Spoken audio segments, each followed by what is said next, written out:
അജ്മീറിൽ ആനാസാഗർ എന്ന ഒരു വലിയ കുളം ഉണ്ട്. ആ കുളം കുഴിച്ചുണ്ടാക്കിയതല്ല, 3-4 മലകൾ, കുന്നുകൾ, അതിനിടക്ക് കല്ല് വെച്ച് കെട്ടി ഒരു കുളം പോലെ ആക്കിയെടുത്തതാണ്. ഒരു ദിവസം അവിടുത്തെ നാട്ടുരാജാവ് പൃഥ്വിരാജൻ എന്ന് പറയുന്ന ആൾ ഒരു ഓർഡർ ഇടുന്നു, ഒരൊറ്റ മുസ്ലിമും. എനിക്കൊക്കെ ഓർമ്മകളെ ബാലവാടിയിലെ പിള്ളേർ കഥ കേൾക്കാതിരിക്കുന്ന പോലെ ഇരിക്കുന്നു. നോക്കിയേ, ഇതൊക്കെ കാണുമ്പോഴാണ്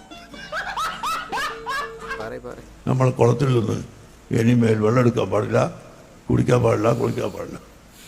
ഈ വിവരം ബഹുമാനപ്പെട്ട ഖാജാ തങ്ങളോട് വന്ന് പറഞ്ഞു. ജനങ്ങൾ നമ്മളെ രാജാവ് ഇങ്ങനെ പറയുന്നുള്ളൂ, നമ്മൾ എന്ത് വേണം? അതിനെ എതിർക്കുകയാണോ വേണ്ടത്, അല്ലെങ്കിൽ സ്വീകരിക്കുകയാണോ വേണ്ടത്? ബഹുമാനപ്പെട്ടവർ പറഞ്ഞു, രാജാവല്ലേ പറഞ്ഞത്, അതുകൊണ്ട് നമ്മളത് സ്വീകരിക്കാം. നമുക്ക് വെള്ളം അല്ലാഹു തആല വരെ എന്തെങ്കിലും തരും, നമ്മൾ സ്വീകരിക്കുക. ഒരു കൂസ് വെള്ളം, ഒരു പാത്രം വെള്ളം നമുക്ക് തരുമോ എന്ന് ചോദിച്ച് അത് സമ്മതിച്ചാൽ ആ കൂതിലെ വെള്ളം പൊക്കി എൻ്റെ അടുത്ത് കൊണ്ടുവരണം എന്നും പറഞ്ഞു. സഹോദരങ്ങളെ, ഇതേ പ്രകാരം ഒരു കൂത്ത് വെള്ളം ഖാജാ തങ്ങളുടെ സന്നിധാനത്തിൽ കൊണ്ടുപോയി വെച്ചു. നാളെ മുതൽ ഒരൊറ്റ മുസ്ലിമും ആ കിലോമീറ്റർ നീളവും വീതിയും ആഴമുള്ള കുളത്തിൽ നിന്ന് എടുക്കുകയില്ല എന്ന് എല്ലാ മുസ്ലിമുകളും തീരുമാനിക്കുകയും ചെയ്തു. നേരം വെളുത്ത് പിറ്റേ ദിവസം നേരം വെളുത്ത് നോക്കിയപ്പോൾ ആ കുളത്തിൽ ഒരു തുള്ളി വെള്ളം പോലുമില്ല, ഉണങ്ങിപ്പോയിരിക്കുന്നു, പറ്റിപ്പോയിരിക്കുന്നു. ഇത് മറച്ചു വെക്കാൻ പറ്റിയ ചരിത്രമല്ലല്ലോ, നമ്മുടെ ഇന്ത്യ രാജ്യത്ത് ഉണ്ടായ ചരിത്രമാണ്. അത് സാക്ഷിയായി തെളിവുകളായി പല രേഖയും നമ്മുടെ കൈവശം ഉണ്ട്. ഖാജാ തങ്ങൾ പറഞ്ഞു, വെള്ളം പറ്റി എന്ന് പറഞ്ഞപ്പോൾ എല്ലാവരും കൂടി ഓടി വന്ന് ഖാജയുടെ അടുത്ത് വീണ് മാപ്പ് ചെയ്യണം.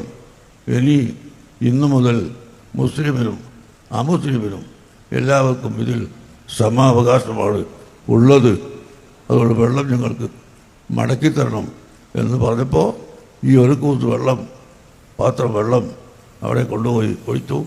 ഉണങ്ങി വറ്റിപ്പോയ ആ കുളം വീണ്ടും പഴയതുപോലെ വെള്ളം ഉണ്ടായി. മതി മതി മതി നിർത്ത്. ഞാനൊരു കാര്യം ചോദിക്കട്ടെ. ഒന്നാമത് ആമുഖമായിട്ട്, ഈ വയ്യാണ്ടായിട്ട് ഹോസ്പിറ്റലിൽ കിടന്ന് മരണത്തോട് മല്ലടിച്ച് അങ്ങോട്ടോ ഇങ്ങോട്ടോ എന്നല്ലാതെ പോയി വന്ന ആളല്ലേ നിങ്ങൾ. അപ്പോൾ ഒരു നീയെങ്കിലും ഒന്ന് നിർത്തിക്കൂടെ? ഇത് പണ്ടത്തെ കാലമല്ല ഹേ, അത് നിങ്ങൾ മനസ്സിലാക്ക്. നിങ്ങളുടെ ഈ പാളക്കിതാബും കീറ കിതാബിലൊക്കെ എഴുതി വെച്ചിട്ടുള്ള നിങ്ങൾ ഈ പറയുന്ന സൂഫി കിതാബൊക്കെ ഉണ്ടല്ലോ, അങ്ങനത്തെ ഈ കിതാബുകളിലൊക്കെ എഴുതി വെച്ച സംഭവങ്ങൾ വീണ്ടും വീണ്ടും ഇങ്ങനെ വിളിച്ച് പറഞ്ഞിട്ട് അതിൻ്റെ കാലം കഴിഞ്ഞ് അതിൻ്റെ കത്തിക്കൽ കഴിഞ്ഞ് വല്ല പടക്കം ഉണ്ടാക്കാൻ കൊടുക്കുക ആ കിതാബുകളൊക്കെ. അല്ലാതെ ഇങ്ങനെ വിളിച്ച് 4 ആൾക്കാരെ സ്റ്റേജ് കെട്ടി ഇങ്ങനെ കുറേ ആൾക്കാരെ മുന്നിൽ വെക്കിയിട്ട് ഇങ്ങനെ പറയാൻ മാത്രം ഇല്ല ഇതൊന്നും. മനസ്സിലായി? നമുക്കിനിയിപ്പോൾ ഇനി നമുക്കൊരു കാര്യം ചെയ്യാം, ആ കാലഘട്ടങ്ങളിൽ നമുക്കൊന്ന് പരിശോധിക്കാം. ഓക്കെ.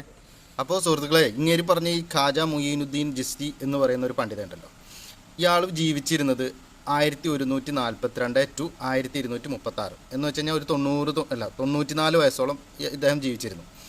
ഇദ്ദേഹമാണ് നമ്മളിപ്പോൾ ഈ ഗൂഗിൾ ചെയ്ത് നോക്കിയാൽ യൂട്യൂബിൽ പിന്നെ കുറേ സൂഫികളുടെ വീഡിയോസൊക്കെ ഉണ്ടാവും, ഇത് നടന്നതാണ് അങ്ങനെയാണ് ഇങ്ങനെയെന്നൊക്കെ പറഞ്ഞിട്ട്.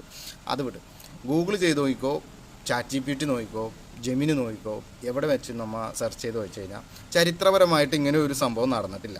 ഇദ്ദേഹം ഈ കിടന്ന് വിളമ്പിയ പോലത്തെ ഒരു സംഭവം, നദി വറ്റിക്കുക, അതിനകത്തോട്ട് ആ പാത്രം തിരിച്ച് വെള്ളം ഒഴിച്ചപ്പോൾ, ഇത് മായാവിക്കഥ മാത്രമാണിത്, ജസ്റ്റ് ഒരു മായാവിക്കഥ.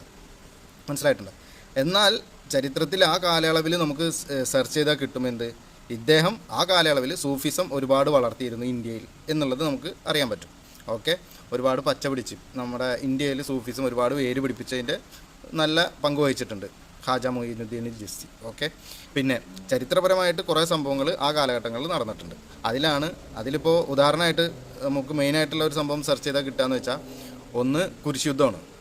3ാമത്തെയും 4ാമത്തെയും കുരിശ് യുദ്ധം നടന്നത് ആ വർഷങ്ങളിലാണ്. പിന്നെ ജർമ്മനിയിലുള്ള ഫെഡറിക് II എന്ന് പറയുന്ന റോമൻ ചക്രവർത്തിയായിട്ട് കിരീടം ചൂടിയതും ആ വർഷമാണ്.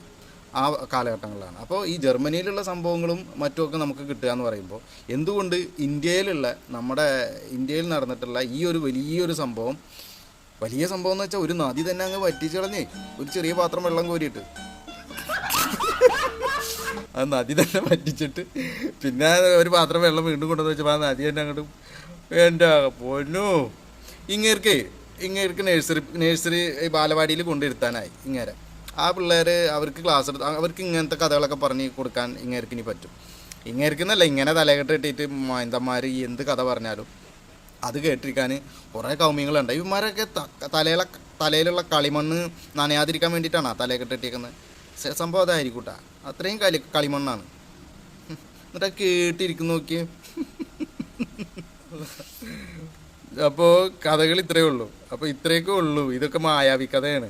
പ്ലീസ് ഇനിയെങ്കിലും ഒന്ന് നിർത്തിയിട്ട് ആ മക്കളെ പേരക്കുട്ടികളൊക്കെ കളിപ്പിച്ചിട്ട് വീട്ടിലിരിക്കും പ്ലീസ്.